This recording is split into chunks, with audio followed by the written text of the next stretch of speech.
Hello guys, ఇవాళైతే నేను పాలక్ పన్నీర్ చేస్తున్నాను. పాలక్ పన్నీరు చపాతీతో తింటే ఉంటుంది. ఆహా, సూపర్ ఉంటుందండి. ఒక్కసారి అయితే ట్రై చేయండి. ఎప్పుడు బయట తెచ్చుకోవటం లేదా ఇంట్లో టమాటో కర్రీ, ఆలు కర్రీ వీటితో నేను ఒక్కసారి ఇది ట్రై చేయండి. చాలా అంటే చాలా బాగుంటుంది. సో లేట్ చేయకుండా ప్రాసెస్ అయితే చెప్తాను చూడండి. 2 కట్టల పాలకూర అయితే తీసుకొని దాన్ని నీట్గా వాష్ చేసి పక్కన పెట్టేసుకోండి. సో తర్వాత ఒక కడాయి తీసుకొని ఆ కడాయిలో ఆయిల్ ఉంటే ఆయిలు, నెయ్యి ఉంటే నెయ్యి మీ చాయిస్. నేనైతే నెయ్యి యాడ్ చేసుకున్నాను. అలాగే కొంచెం ఆయిల్ కూడా యాడ్ చేసి దీన్ని కొంచెం వేడి అవ్వనివ్వండి.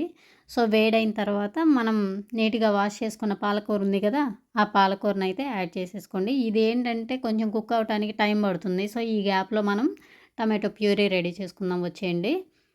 సో దానికి 2 పెద్ద సైజు ఉల్లిగడ్డ, అలాగే 2 పెద్ద సైజు టమాటోసు, అలాగే 8-10 పచ్చిమిర్చి, 8-10 వెల్లుల్లి రెబ్బలు, ఒక చిన్న అల్లం ముక్క, ఇవన్నీ అయితే యాడ్ చేసుకొని మెత్తటి పేస్ట్ అయితే మిక్సీ పట్టేసుకోండి. మాకు మెత్తటి పేస్ట్ ఇష్టం ఉండదు, కొంచెం పంటి కింద తగలాలి అనుకున్న వాళ్ళు కొంచెం గచ్చాపచ్చాగా అయినా పేస్ట్ చేసేసుకోవచ్చు. పెద్ద డిఫరెన్స్ ఏముండదు. నేనైతే మెత్తటి పేస్ట్ అయితే చేసుకున్నా. చూసారా, ఈ లోపు అయితే పాలకూర కూడా ఉడికిపోయింది. సో ఈ పాలకూరని బాగా ఉడకబెట్టండి, లేదంటే పచ్చి వాసన వచ్చేస్తుంది కర్రీ తినేటప్పుడు. నాకైతే ఆల్మోస్ట్ రెడీ అయిపోయింది.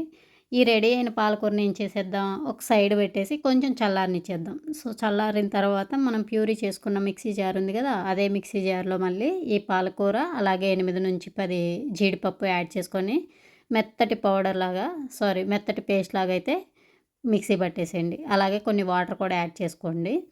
సో పన్నీర్ని అయితే కట్ చేసి పెట్టుకున్నాను. ఈ పన్నీర్ని ఎక్కువసేపు అయితే రోస్ట్ చేయొద్దు. ఎక్కువసేపు రోస్ట్ చేస్తే అది హార్డ్ అయిపోతుంది, పీస్ అంత టేస్ట్ అనిపించదు. జస్ట్ 1-2 మినిట్స్ ఏదో లైట్గా చేసామంటే చేసాం, లేదా పచ్చిగా అయినా చేసేసుకోవచ్చు.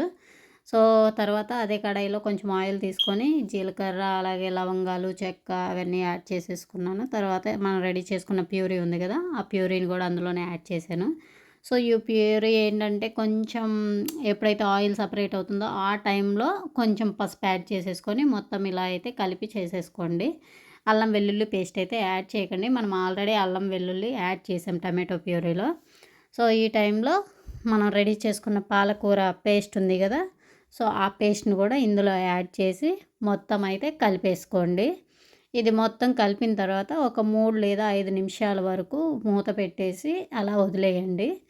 సో ఈ టైంలో చూసారా, మొత్తం అయితే కలర్ కూడా చేంజ్ అయిపోయింది, గోరింటాకు కలర్ వచ్చేసింది. ఈ టైంలోనే మనకి స్పైసెస్ అన్నీ యాడ్ చేసుకోండి. గరం మసాలా, అలాగే ధనియాల పౌడరు, మిర్చి పౌడరు, జీరా పౌడరు, టేస్ట్కి తగినంత సాల్ట్, ఇవైతే యాడ్ చేసేసుకొని మొత్తం అయితే కలిపేసుకోండి. ఒకసారి కలుపుకొని ఒకసారి టేస్ట్ చూసుకోండి, ఉప్పు అదంతా సరిపోయిందా లేదా అని టేస్ట్ చూసుకొని ఈ టైంలోనే యాడ్ చేసుకోండి. అలాగే మీకు తగినంత వాటర్ కూడా యాడ్ చేయండి కర్రీకి. సో చూసారా, ఈ కన్సిస్టెన్సీ వస్తే సరిపోతుంది.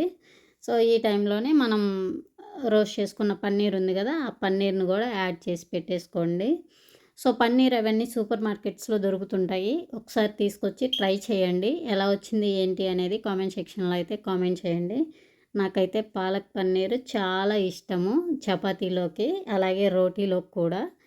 సో చూసారా, మన ఎమ్మి పాలకూర అయితే ఆల్మోస్ట్ రెడీ అయిపోయింది.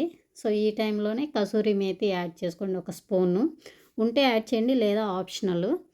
సో ఎమ్మి పాలక్ పన్నీర్ అయితే రెడీ అయిపోయింది. చపాతీతో తినేద్దాం వచ్చేయండి మరి మీరు కూడా. ఇలా అయితే ట్రై చేసి మీ పిల్లలకి సర్వ్ చేయండి, చాలా ఇష్టపడతారు. Trust me. Thank you for watching. Please subscribe. Bye bye.